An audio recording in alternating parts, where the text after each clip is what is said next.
RSS प्रमुख मोहन भागवत के ब्राह्मणों पर दिए गए बयान का विरोध एमपी में शुरू हो गया है। सियासी रूप से बीजेपी के लिए काफी महत्वपूर्ण चंबल में ब्राह्मणों ने मोहन भागवत के खिलाफ मोर्चा खोल दिया है। इसके साथ ही ब्राह्मण समाज के लोगों ने कहा कि श्रीमद् भगवत गीता में खुद भगवान ने कहा था कि जातियों की रचना उन्होंने की थी।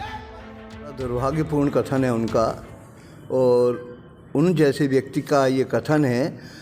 मुझे तो एक बार ये लगा कि यह अविश्वसनीय है, लेकिन वो विश्वसनीय है, उन्होंने कहा है, और ये बड़ी दुर्भाग्यपूर्ण बात है। देखिए, जहाँ तक जातियों का सवाल है, ब्राह्मणों पर आज नहीं पहले से भी आरोप लगाते रहे, तमाम दल लगाते रहे हैं, हमें कोई आपत्ति नहीं है, लगाइए। लेकिन एक ऐसा व्यक्ति जो सनातन धर्म का पुरोधा कहलाता है, जिसके साथ मनीषी की संज्ञा लगती है, ऐसा विद्वान व्यक्ति जो इतने बड़े संघ का अध्यक्ष है, वो ये कहता है कि जातियाँ ब्राह्मण ने बनाई। मुझे लगता है उन्होंने श्रीमद् भगवत गीता का अध्ययन नहीं किया।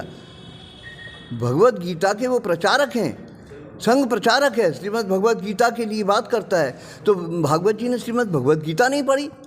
श्रीमद् भगवत गीता के 4th अध्याय में ही 13वां श्लोक स्पष्ट रूप से भगवान योगेश्वर श्री कृष्ण ने जिस समय अर्जुन को कुरुक्षेत्र में उपदेश दिया है, उस गीता के उपदेश में 4थे अध्याय के 13वें श्लोक में स्पष्ट रूप से उन्होंने कहा है कि जाति धर्म मया सष्टः कुल धर्म स्वभागतः।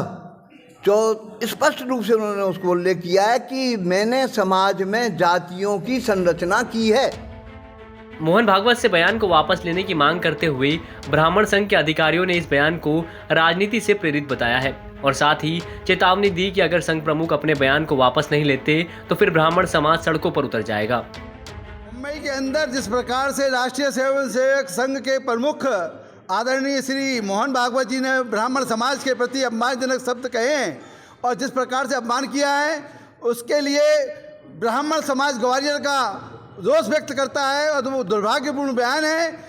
हमारा ब्राह्मण समाज उनसे आग्रह करता है कि 2 दिन के अंदर अंदर वो इसका प्रमाणित करें और नहीं तो अपने कथन को वापस लें, अन्यथा ग्वालियर का ब्राह्मण समाज उनके विरोध में सड़कों पर उतरेगा। दरअसल पिछले दिनों राष्ट्रीय स्वयंसेवक संघ प्रमुख मोहन भागवत ने जाति व्यवस्था पर अपना पक्ष रखा था और कहा था कि जाति भगवान ने नहीं बनाई बल्कि जाति पंडितों ने बनाई है। भगवान की धारणा हमेशा यही रही है कि उनके लिए सभी एक है, उनमें कोई जाति या वर्ण नहीं है, लेकिन पंडितों ने श्रेणी बनाई जो कि गलत था। लेकिन विधानसभा चुनाव वाले राज्य एमपी में मोहन भागवत का यह बयान बीजेपी के लिए मुसीबत का सबब बन सकता है। ग्वालियर से सर्वेश पुरोहित की रिपोर्ट, एमपी तक।